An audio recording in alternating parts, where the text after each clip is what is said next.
Do you solemnly swear or affirm the testimony that you give in the cause now and hearing to be the truth, the whole truth, and nothing but the truth, so help you God? Yes. Thank you, sir.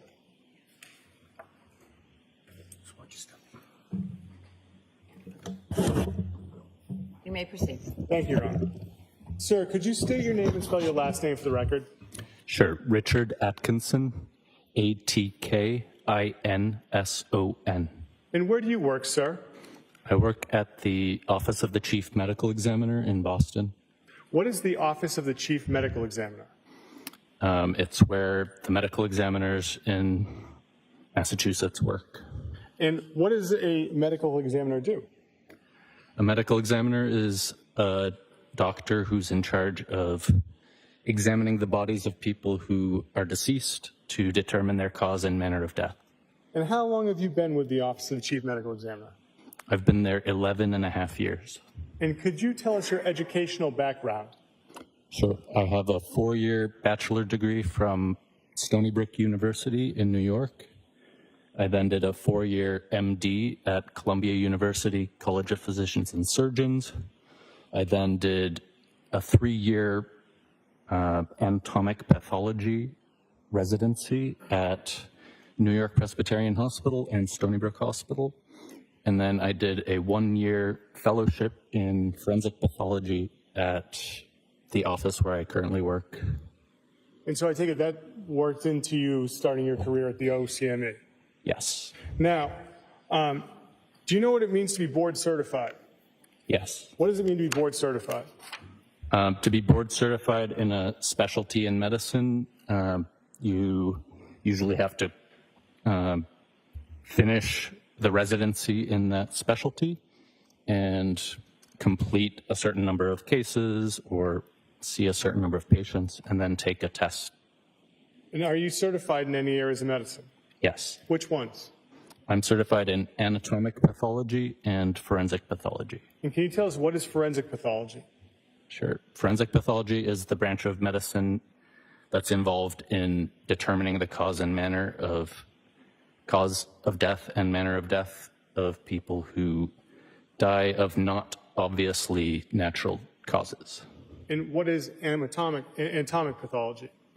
Anatomic pathology is a bigger umbrella term that refers to diagnosing disease by looking at tissue or blood samples, that kind of thing. Now, can you tell us, sir, what happens to a human body within the first hour of death? Several things can happen. Usually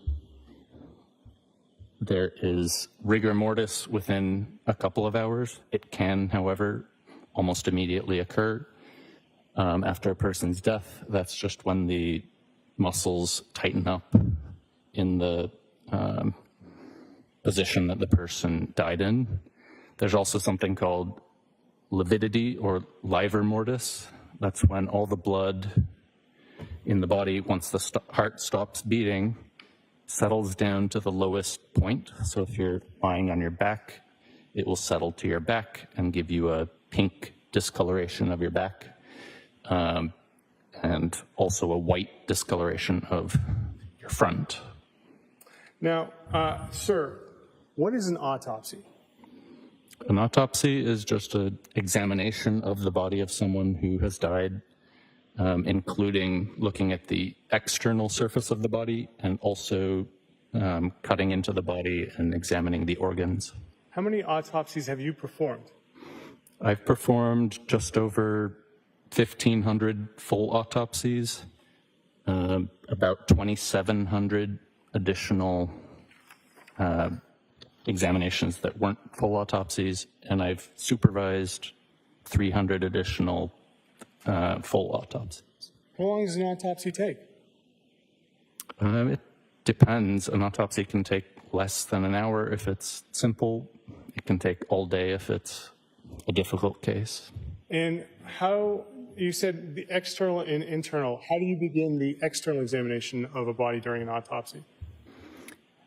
We examine the clothing in some cases, and then we examine the external surface of the body by taking photographs, by drawing our findings on a body diagram, and just looking for signs of injuries or disease that might have led to the person's death. And what consists of the internal portion of an autopsy? The internal portion is removing the organs, also looking for signs of disease or injury, and sometimes removing items like bullets that may have killed someone. And when doing an autopsy, I neglected to ask this, but I imagine there is a facility at OCME that you do this in. Yes. And can you just tell us, like, what do you have as far as tables to work on for patients? The table that the decedent lies on? Yes. It's a metal table with raised edges. And what do you wear when you perform an autopsy? I wear a lot of protective equipment, a full Tyvek suit, extra sleeves and an apron over that, a mask and face shield, and 3 pairs of gloves. And when you do an autopsy, what attempts do you make to get access to a decedent's medical records? We make every attempt we can to access their medical records.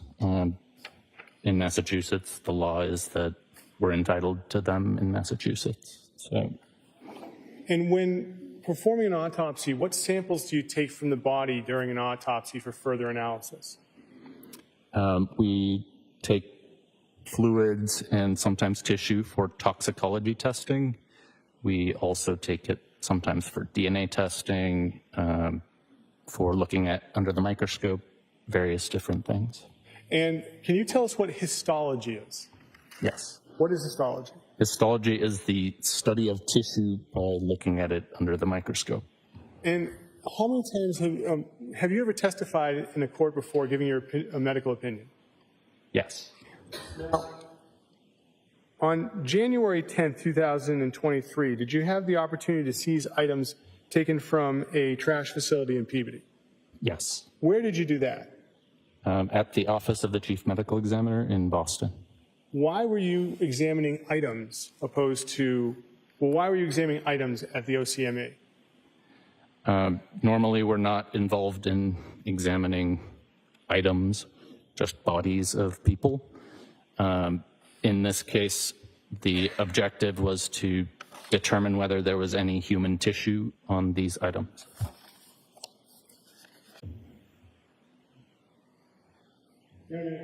You may. Doctor, you recognize this image? Yes. And what is this an image of? This is an image of several pieces of blue and white carpet that I examined. Commonwealth would seek to have this image marked as the next exhibit, Your Honor.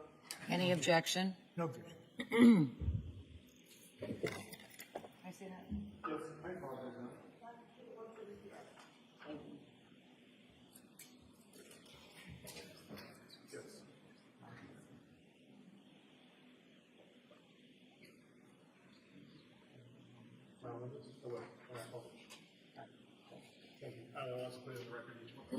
Yes. So for the record, what's the JPEG number of 178 that's now in evidence? Is PC 110184. All right. The photo of the rug with that JPEG number is now in evidence as 178. And Your Honor, may the Commonwealth publish? You may. Thank you, Your Honor. Ms. Gilman, could we have PC 110181? Doctor, can you see that? Yes. So, Doctor, can you tell us what are we looking at here in this image? There were 7, though I think some of them are not in the image, 7 pieces of rolled up blue and white carpet with some stains on them, and the pieces of debris that you can see just above the ruler were also present on some of the pieces of carpet. And who places the ruler there? I do.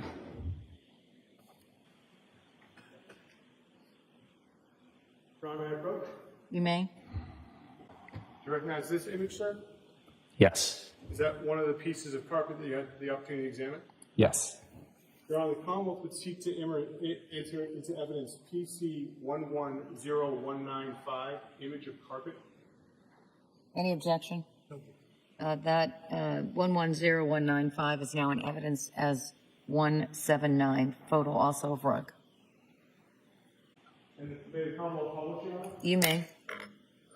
Ms. Gilligan, do we have 110195? So, Doctor, is this one of the carpets that you had the opportunity to see that night or see that day when you were at OCME? Yes. And that ruler, did you place that there as well? Yes. And, Doctor, do you have an idea of what the aggregate measurement of the carpets were together? No, I don't think I recorded that. Your Honor, may I approach? Yes? Doctor, do you recognize this image? Yes.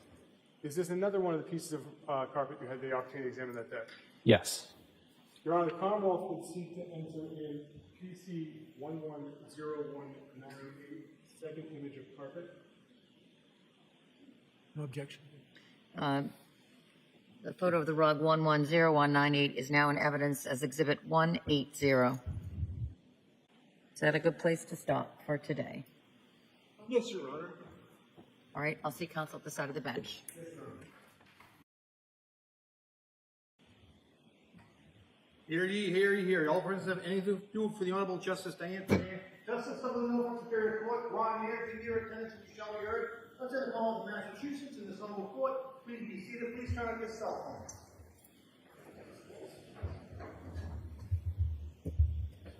phone. Morning, jurors. Hope you had a nice weekend, everyone. We'll have the witness back on the stand. Thank you, Your Honor.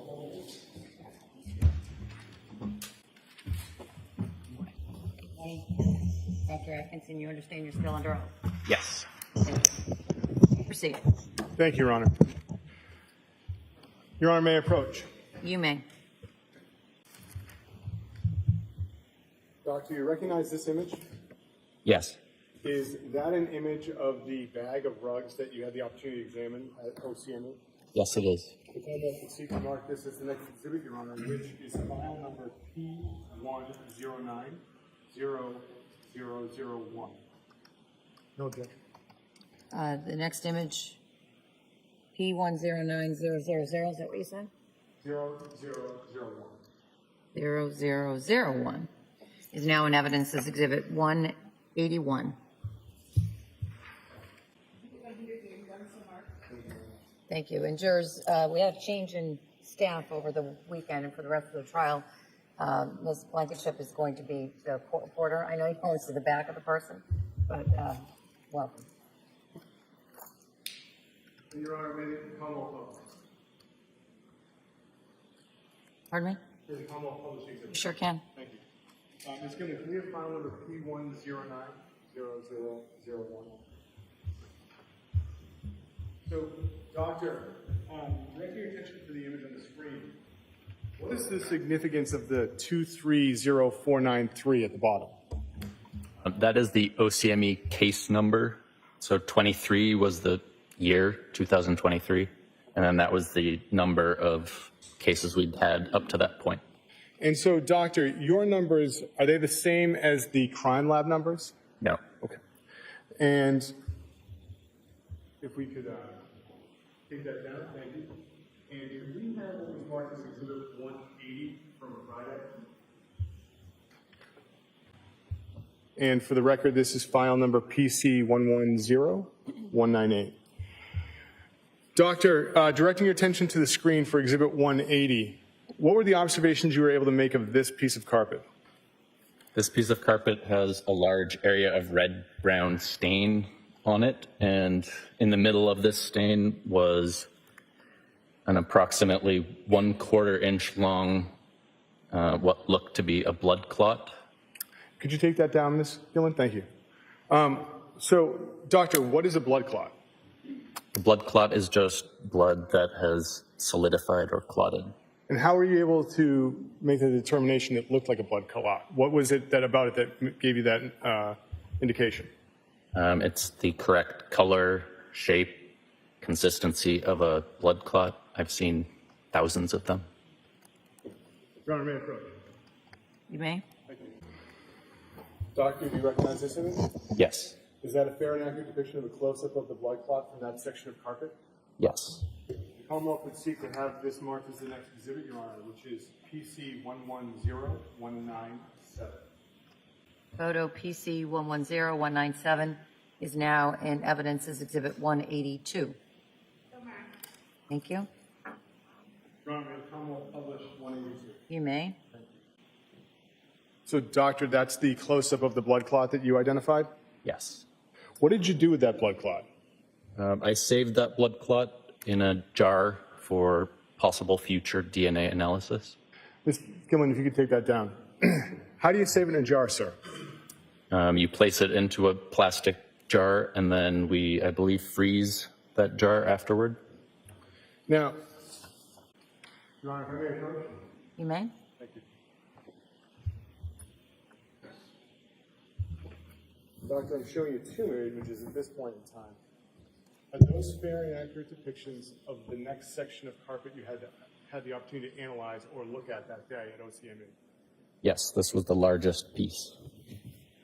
Your Honor, the Commonwealth would seek to enter the next two photographs as exhibits. What are the, File numbers? yes?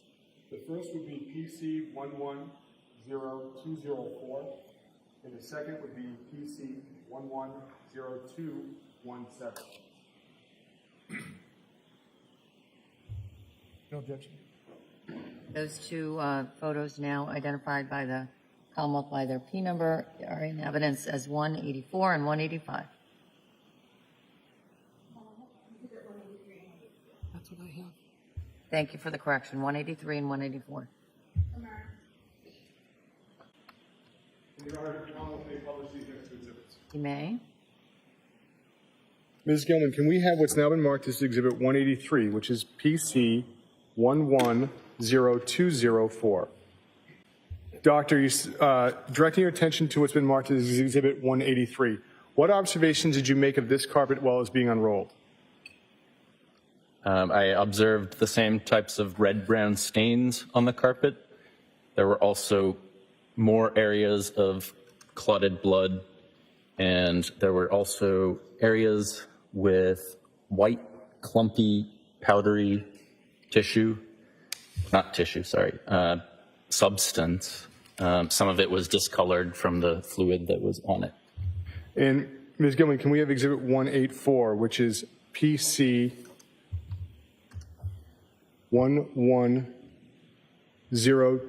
110217? So close. And Doctor, is this the same section of carpet? Yes. And now, Doctor, on this section, were you still able to observe the red-brown staining and the white substance? Yes. In addition to making these observations of the white substance, did you identify anything as far as potential hairs? Yes. Ms. Gilman, if you could take that down. Yes. Doctor, you recognize this image? Yes, Is that a collection of hairs that you saw on that section of carpet? it is. Your Honor, the Commonwealth would seek to enter PC 110243 as the next exhibit. It's in evidence now as 185, 110243. Your Honor, the Court of Commission may Commonwealth publish exhibit 185. Yes. Ms. Gilman, could we have PC 110243? Doctor, directing your attention to Exhibit 185, what did you do with this collection of hairs? I collected all the hairs that I could find on the piece of carpet, and including this clump, and I put them in an envelope, an evidence envelope, and sealed it and signed it. And Ms. Gilman, if you could take that down. Now, Doctor, besides making observations of the section of carpet as far as what you saw on it, did you have the opportunity to go through that material and find any objects in it? Yes. Yes? Doctor, do you recognize this image? Yes, I do. Is that a close-up of the section of carpet with a hand holding a ruler that you had the opportunity to examine OCME? Yes. The Commonwealth would seek to mark this as the next exhibit, Your Honor, which is PC110208. No objection. Photo with that ID is now in evidence as 186. Your Honor, with the court's permission, the Commonwealth publish exhibit 186. Yes? Ms. Gilman, could we have PC 110208? So, Doctor, directing your attention to this image, whose hand is that? That is my hand with a glove. And what is the ruler next to? Just above the ruler, you can see a metal item that has a loop on one side. It appeared to me to be some sort of jewelry charm without a chain attached. And, Doctor, around that area, is that white substance, is that what you were talking about as the white powdery substance? And I don't want to misstate you if it's not powdery, but what is that? Was that what you saw that day? Yes, almost all of these clumps are that same powdery, clumpy substance. Some of them look red and brown and tan, probably because of the liquid that made them clump. Ms. Gilman, if you could take that down. Thank you. Doctor, what did you do with that piece of metal that you found? I photographed it, and I also placed it into an envelope and saved it for evidence. You may? Doctor, do you recognize this image? Yes, I do. Is that a picture of the piece of metal that you photographed by an envelope? Yes. The Commonwealth would seek to have image file number PC110245 as the next exhibit. Any objection? No objection. 110245, that image is in evidence as 187. With the court's permission, Your Honor, we will publish 187. You may? Ms. Gilman, can we have PC 110245? Thank you. So, Doctor, is this the photographing of the piece of metal that you spoke of? Yes. And that envelope, is that the envelope you put it into that's in the photograph? Yes, it is. Your Honor, may I approach? Yes? Doctor, there's gloves beneath you. You can put those on.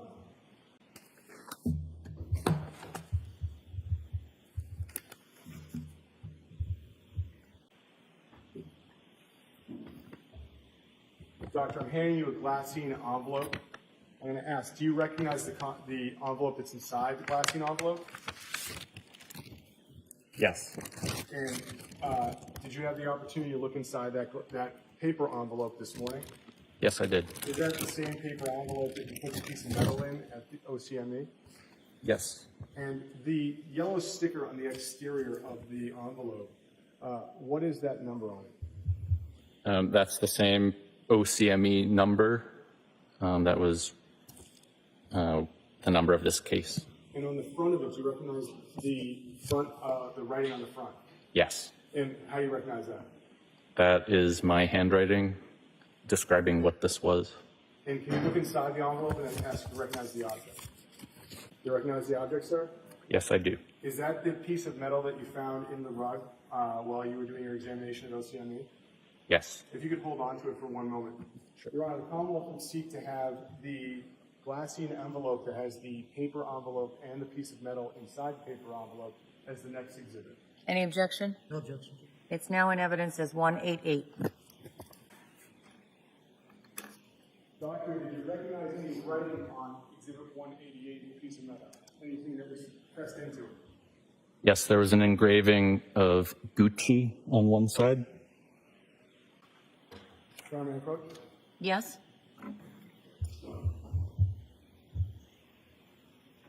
Doctor, do you recognize that image? Yes, I do. What is that an image of? This is the plastic container that I saved a large amount of this clumped substance and also all of the blood clots that I found. Commonwealth would seek to have this marked as the next exhibit, which is file number PC 110222. Any objection? No objection. PC 110222 is now in evidence as Exhibit 189. Your Honor, may the Commonwealth publish exhibit 189? Yes? Ms. Gilman, could we have PC 110222? So, doctor, this container, what did you do with this container? I put a lid on this container and then we put it in a freezer. And why do you put it in a freezer? For DNA analysis, that's the preferred method of preserving the tissue. And Ms. Gilman, if you could close out of that. Doctor, did you take any other samples that day while you were making your examination of the rugs? Yes, I did. What did you take for samples? I saw in some of, I painstakingly mushed through a lot of this crumbly substance. And there was one area near one of the blood clots that appeared to have some specks of something that could possibly be tissue.